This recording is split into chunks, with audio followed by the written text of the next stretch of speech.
There is no hook, BMWs are expensive, and I'm going to explain why. What's up everybody, welcome to The Breakdown, where we go over everything cars, news, and reviews. If you're new to the channel, welcome. If you're not, welcome back. My name is Chris, and I'll be your host for today. As always, I'll always be your host because I'm the freaking owner of the channel. When it comes down to BMWs, the thing is that most people only look at the actual cost of the car. BMWs have a pedigree of performance, but that doesn't mean that they don't come without their headaches, and we'll be going over that today. So stick around and stay tuned because you're now watching The Breakdown. Before we go any further, please don't forget to hit that subscribe button. It means a lot to me and the YouTube algorithm if you did. This is how I get to keep making content like this.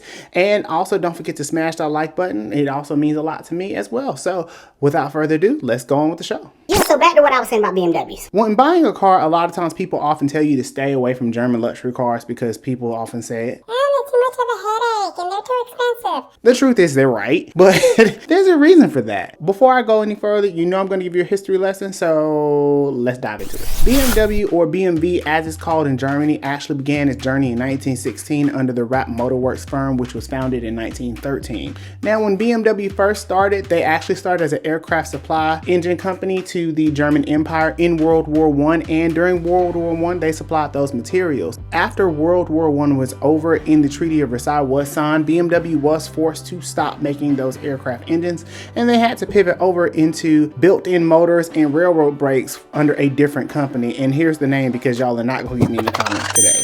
Located in Munich, Germany, BMW would be a set of different companies before they became the BMW that we know today. At this time in the 1920s, the automobile sector had not quite popped off because they were still considered a luxury item and most people were still working towards them. There were your other manufacturers such as Ford, GM, and Chrysler, and also Mercedes-Benz, which began in 1892. But this would be the first time that BMW would have an opportunity to really grow into that sector. During the 1920s, BMW would undergo several acquisitions as they were bought out by a few different companies, and they pretty much expounded themselves, but BMW as a company had not really started yet, and we wouldn't see this until the late 1920s. Now, for those of us who are familiar with BMW, we know that BMW did not start off as an automotive company. They actually started off as a motorcycle company.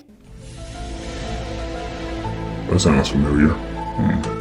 5 years later, after being bought by this company, this is when they would announce their first self-developed, self-designed prototype, the 303. Between the years of 1933 and 1945, BMW would continue to make world-class appointed vehicles that were suitable for the German market. Of course, during that time, World War II was happening, so there would be a few changes that BMW would have to undergo once again to prove their resiliency and make sure that they solidified themselves as a German automobile manufacturer. In 1945, BMW was expected to dismantle their Munich plant. This would be a difficult time for BMW as they were trying to rehabilitate themselves after the events of World War II. In 1951, the BMW 501 would be the first car post-World War II that BMW made, and it wasn't a commercial success, but it did give BMW the ammunition they needed, no pun intended, to continue to make automobiles that would be performance-oriented and high-quality made for their markets.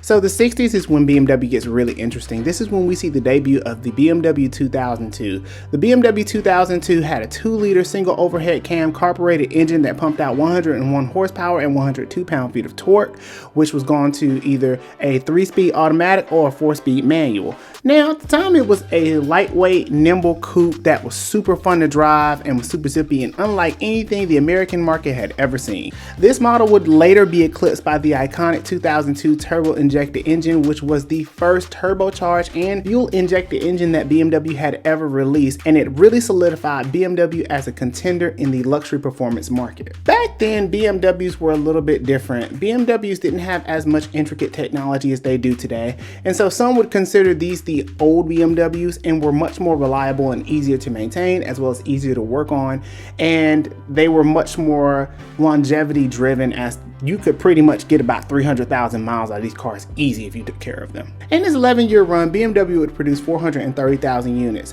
and this would make this would be one of BMW's most important models to their lineup because it really gave us an idea of who and what BMW could be. As we ease into the 70s and the gas crisis of 1973, BMW would later release what we know today as the BMW 3 Series. In 1976, BMW released its 320i. This BMW originally at launch had a 4-cylinder naturally aspirated engine that pumped out 125 horsepower. Now, according to Motor Trend, the BMW 320 came with a 4-cylinder engine, and it was oversized, underpowered, and ponderously slow. Fortunately, BMW would hear the voices of its journalists and its consumers alike, and they would later release what is now known as the M20 inline-6 engine, and this engine is silky smooth and pumped out so much more horsepower than the original 4-cylinder, and this would give us what we know today as BMW notable for as their rear-wheel drive inline-6 models. Fast forward into 1982 and BMW would release the BMW E30. Now, for all of my enthusiasts out there, you know which one this is, but I'm not ready to talk about that one yet. So hold on. When the BMW 3 Series was originally released was what it would bring to the luxury segment. Now, the BMW 3 Series, for all of us who are aware, is the benchmark for the automotive world. Many consumers and automotive journalists have said that the BMW continues to have the charm and the presence that most automakers try to emulate but just cannot, and that's the magic of BMW. Throughout history, we would see different versions of the BMW 3 Series that would make its iconic stake into what we know today, and that would be the E30, the E36, the E46, the E90, the E92, as well as the F30, and now today we have the G20 and G22 and G24 models. Rewinding back into BMW's history, in 1977, BMW would participate in the large luxury class segment. In 1972, Mercedes-Benz released their first S-Class sedan, and this was the standard of the world. Nobody had ever created a vehicle like this, and BMW took some time out to say they wanted to get a piece of the pie. In 1977, this is when we see the debut of the BMW E23 7 Series model. And unlike the S-Class, which most people know today as the big body Benz, the big body Beamer, or as we know as the 7 Series, would be the stake of performance and luxury comfort blended successfully into one lanyard essentially. Worlds away from any other luxury vehicle, this BMW came with a standard inline-6. It also came with a standard ABS system, airbags, and climate control. Fast forward into 1979 and BMW would step up their game and release the BMW 745i, which came with a 3.2 liter turbocharged injected engine, which came out with 250 brake horsepower and a phenomenal amount of torque, which was just super smooth for its time. You can hardly find any of those today, but if you can find one in great condition, they're worth a lot of money. When we think about BMWs and we hear the term Beamer, Beamer is actually not the correct term you're supposed to use. The term Beamer refers to their motorcycles. The term Beamer refers to their cars. So whenever you're in conversation and you say Beamer, just remember you're talking about the motorcycles and not their cars.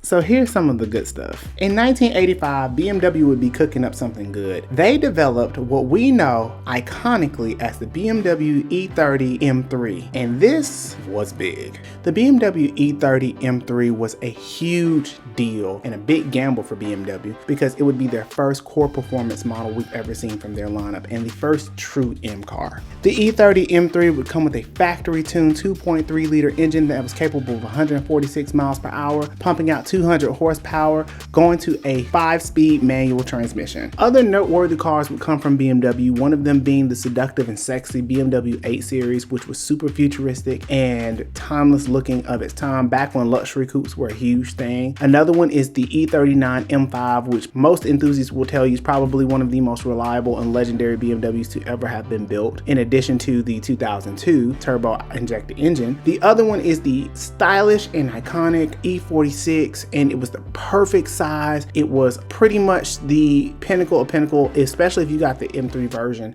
Nothing like it. There also was the BMW X5 SAV, and another fun fact is that BMW does not call their vehicles SUVs. They market them as sports activity vehicles, or SAV, for, I guess, to make it sound fancy. I definitely cannot forget the BMW E90 and E92.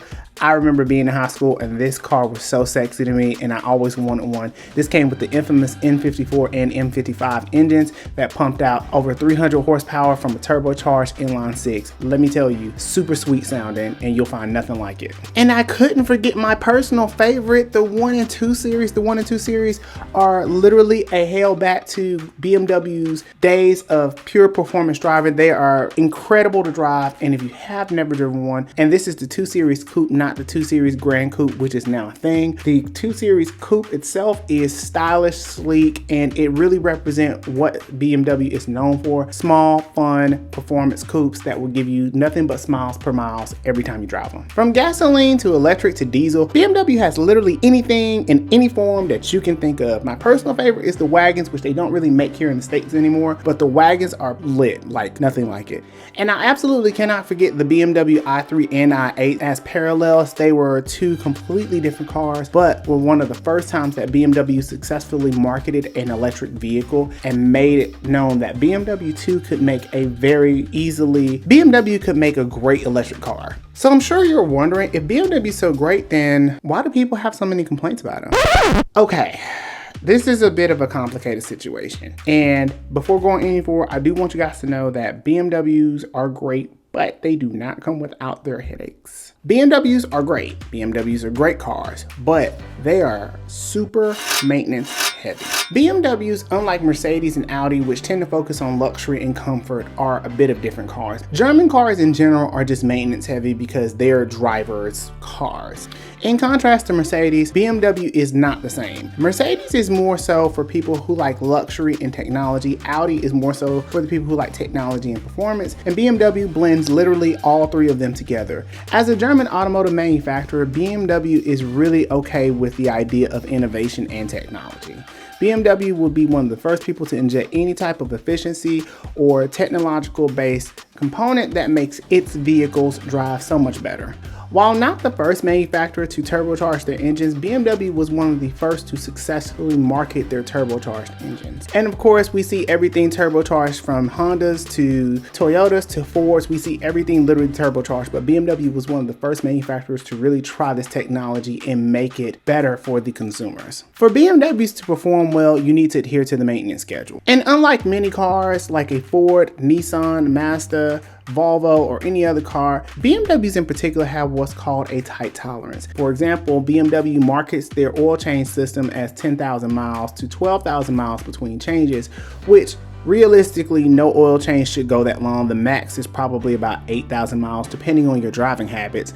But in this particular instance, BMW requires you to change it when it's due, not 2,000 miles after when it's due, or to wait an entire oil change cycle before you do it again. Most Americans don't take care of their car, and that's part of the reason why BMWs go to such as they do, because we oftentimes neglect the BMWs because we couldn't really afford them in the first place. A battery for a BMW typically is about $500. Differential fluid will cost you about $450 to $750 to change. And there's just so many other things. Even getting your brakes changed is a $2,100 job, depending on the dealership, if you don't buy your parts and you don't go to an independent shop. And even then, you'll only save about $500 difference. So here's a list of a typical BMW maintenance schedule and what it looks like. Feel free to pause the video if you need to, but it's important that you understand what these services are and asking your local dealership how much they would charge to get these things, and things to consider if you aren't buying a maintenance package. I also want to point out that for BMWs, the warranty package and the maintenance package are completely different, and most people who buy these cars used do not purchase a third-party warranty or a BMW authorized warranty package, which leaves them open for susceptibility for more possible repairs, because now a lot of these things that were already predetermined as damage are going to have to be replaced, and that's going to cost you a lot more money.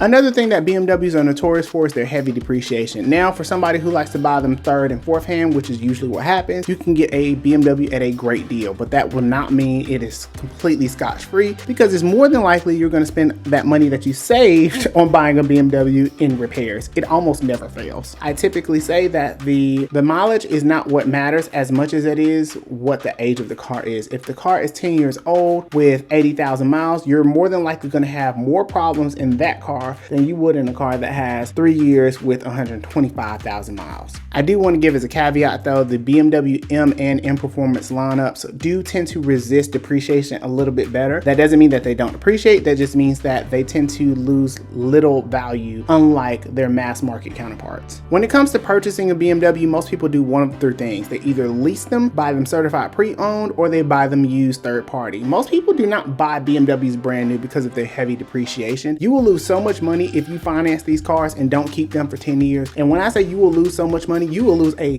load of money.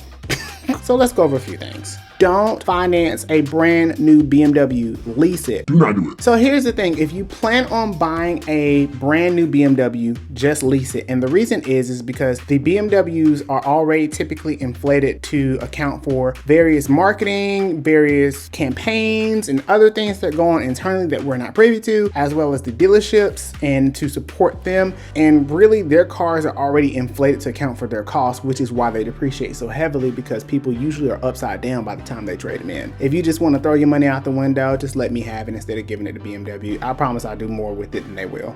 As always, if you plan on buying a BMW used, I always recommend certified pre-owned because it does come pre-installed with the warranty and there's no additional warranty to purchase. You can take a risk with the BMW buying it used, but there's almost always going to be a repair and something wrong. BMWs are very temperature sensitive and very temperamental because of the plastics and the computers that they use. And this is usually where most people go wrong. And this is usually where the most repairs come from. It's not from the mechanical, it's oftentimes from the lack of oil changes as well as the electronics just glitching because they just don't like the temperature outside. If you are going to buy a BMW used, here's a few pointers. Tip number one is to have a professional inspect the vehicle.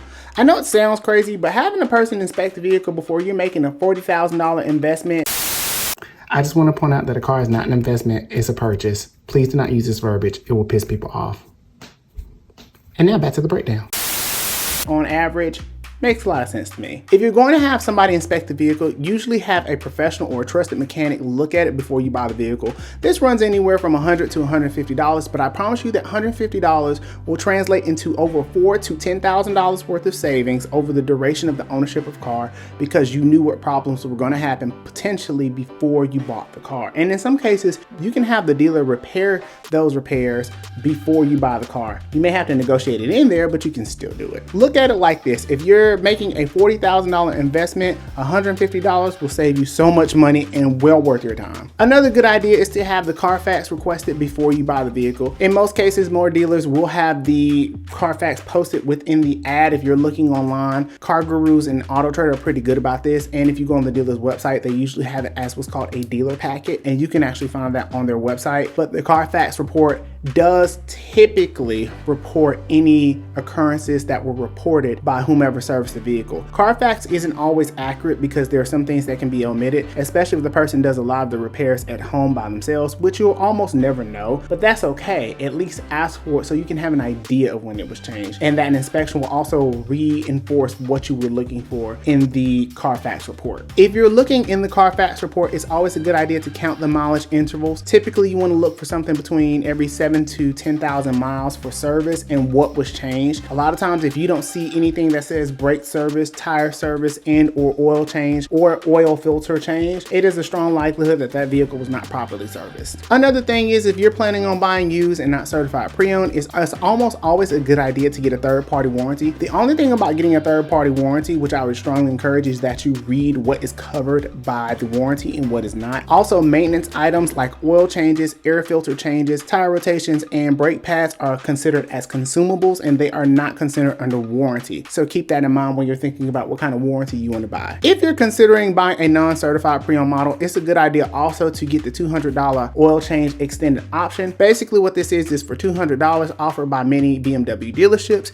to change the oil of cars that have 5 years or 60,000 miles. And between those intervals for 3 years, you can have it changed as many times as you like, as long as the system says it's time for it to be changed. This $200 option is well worth it because the average BMW oil change before taxes is about $125 to $150, and you're supposed to change it as needed. So do the math, it's worth it. As for financing, it's almost never a good idea to finance a BMW over 4 years old. As I said earlier, remember the BMW that you're financing typically is going to be a 6-year contract for many people as cars have gotten more expensive. So it's a possibility you will be financing a BMW that's 4 years old for 6 years, which would mean that it would be 10 years by the time that you finish financing it. And by that 10 years, it'll be time to buy another one. So I would strongly encourage not buying any BMW past 5 years unless you plan on paying cash for or have a significant down payment. I got got this theory on down payments, but we'll do that in another video. My last tip, if you plan on buying a non-certified pre-owned model, is to do your research on the specific model and year you're expecting to get. The reason why this is because these cars come with different engines and different transmission setups, as well as different type of functionalities depending on the trim line, and it gets really extensive. BMW is one of those car manufacturers that still does everything a la carte, so there's going to be different options and different combinations and just a myriad of things to look out for. And as far as engineering goes, which is most important, that varies based on the model year. So if the model year is a 2013, it will not likely have the same problems as a 2016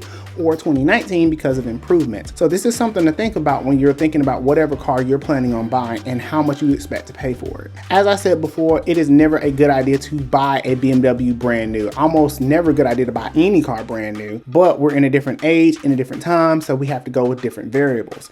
The reason is because you just lose so much money in depreciation and you'll likely trade it within the next 3 years. So the best idea is to lease it.